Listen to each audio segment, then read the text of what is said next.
बहुत डिटेल में चर्चा करी और आधीर रंजन जी हमारे कांग्रेस के नेता बैठे हैं।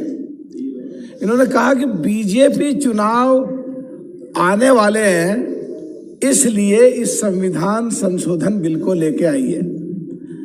भाई 1947 से पहले कितनी बार चुनाव आए, आप जब क्यों नहीं लेके आए? वो लेके आए हैं तो अब भी विरोध क्यों कर रहे हो इस बात का? ये ऐसे आरोप क्यों लगा रहे हो चुनाव के लिए लेके आए हैं?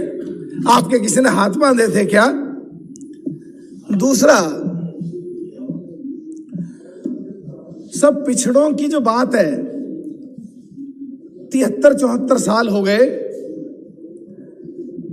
आजादी के बाद, कांग्रेस हमेशा इनकी वोट लेती रही और देने के नाम पे कभी कुछ नहीं करा। 27% तो छोड़ो, 5% भी कुछ नहीं करा, जो अभी सुप्रिया जी कह रही थी। 54% पिछड़ों की संख्या है, और जब इनको देने की बात आती है, चाहे विधायक के टिकट की बात हो, चाहे एमपी के टिकट की बात हो, चाहे सरकारियों में नौकरी की बात हो, चाहे कहीं पे प्राइवेट नौकरियों की बात हो, सरकारी इंस्टीट्यूशंस में एडमिशन की बात हो, प्राइवेट इंस्टीट्यूशंस में एडमिशन की बात हो, 4-5% पे ही इनको जाके समेट दिया जाता था। और इतना जोरदार तरीके से विरोध शायद नहीं हुआ, और कांग्रेस आराम से मजे लेकर के सरकार इनकी वोट लेती रही और इनको दिया कुछ नहीं। आज पता नहीं इनको क्या हो रहा, अगर कुछ मिल रहा है आज पिछड़ों को, और आज भी इसका समर्थन तो कर रहे हैं, पर कंडीशनल कर रहे हैं कि कर तो रहे हैं, पर इसलिए कर रहे हैं कि तुम चुनाव की वजह से कर रहे हो। अरे अब तो 74 साल बाद अब तो थोड़े बहुत मजे ले लेने दो, तुमने बहुत मजे लिए हैं यारो। सब दूसरा एक बात ये भी आती है कि जैसे उत्तर प्रदेश को ले हम, अंग्रेजों के समय में कुछ जातियां लड़ाई लड़ती रही अंग्रेजों से, और क्रिमिनल ट्राइबल्स में उनको डाल दिया गया। और जब देश आजाद हुआ, आजाद के बाद 52 में उनको बाहर निकाला, या नया कानून लाके क्रिमिनल ट्राइबल से उनको बाहर निकाला। कांग्रेस को ये पता थी कि इन लोगों ने लड़ाइयां लड़ी हैं, इसीलिए देश आजाद हुआ है, और इसीलिए जो अंग्रेजों ने कानून बनाया उसमें अमेंडमेंट करके उसको बाहर निकाला 1952 में। तो उनमें जो जातियां थी वो 29 जातियां थी।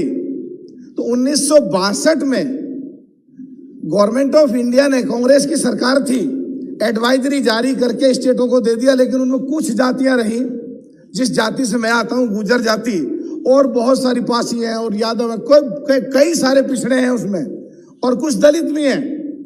उनके सर्टिफिकेट तक नहीं बनते थे। सब काम की बात बोल रहा, सब अब तो आधी मिनट ही हुई है, अभी तो काम की बात बोल रहा हूँ। One more minute, because there are 10 more speakers and minister is giving reply at 5:30. यही हुआ पिछड़ों के साथ, और इसीलिए होता रहा काम साहब। Last minute, don't waste your time. प्रार्थना कर रहे हैं आपसे।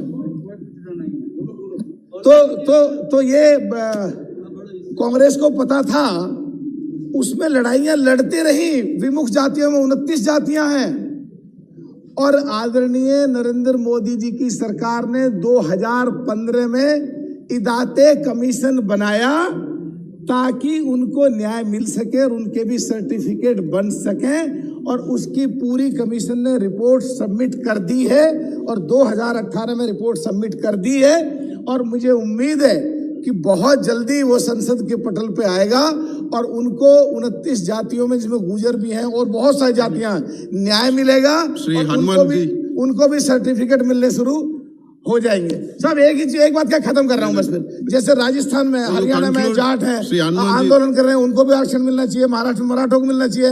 राजस्थान में जो गुर्जर जाति के लोग हैं, वो नवी सूची में डाल के उनको भी न्याय मिलना चाहिए। और साहब, ये आरक्षण में जो नई जातियां तो लेके आ रहे हैं, पर 50% से आगे क्यों नहीं बढ़ा रहे? ये भी 50% से आगे बढ़ाना चाहिए, जिससे जिनको आरक्षण मिले वास्तव में न्याय मिल सके, दिखावा ना हो सके। बहुत बहुत धन्यवाद साहब।